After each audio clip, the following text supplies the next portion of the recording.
నాకు ఒక కవళం పెడతావా అమ్మా? ఇంటికో ముద్ద అడుక్కు తిన్న గుడ్డి దాన్ని నన్ను ముష్టి అడుగుతున్నావు. ఎవరు నాయనా నువ్వు? నేను ముష్టి వాళ్ళలో ముష్టివాణ్ణి తల్లి. ఆకలవుతుంది.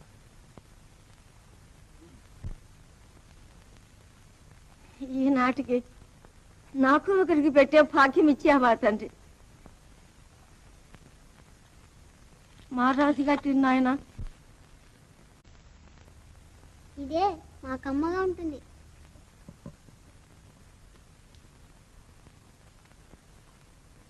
రామా, నువ్వు కూడా తిను.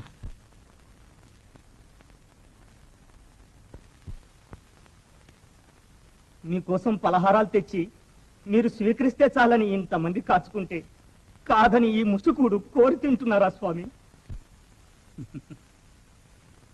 ఆ పలహారాలు నేను తింటే వారికి ఐశ్వర్యం కలుగుతుందనే ఆశతో తెచ్చారు గాని నా మీద కనికరంతో అభిరామ్. ఈ మహాతల్లి నేనెవరో ఎరగదే ఆకలమ్మాని చెయ్యి దాచగాని జాలితో తన తిండి నాకు పెట్టింది. ఇది ముష్టి కూడా అభిరామ్, అమృతం కాదు. ముష్టివాడు అనుకున్నానే. వేమయ్యవా తండ్రి, నిన్ను కళ్ళారా చూసే భాగ్యం నాకు లేకపోయింది కదా. నన్ను చూడాలనుందమ్మా.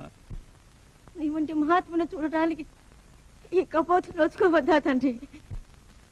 చూడమ్మా, నేను నీ వంటి మనిషిని.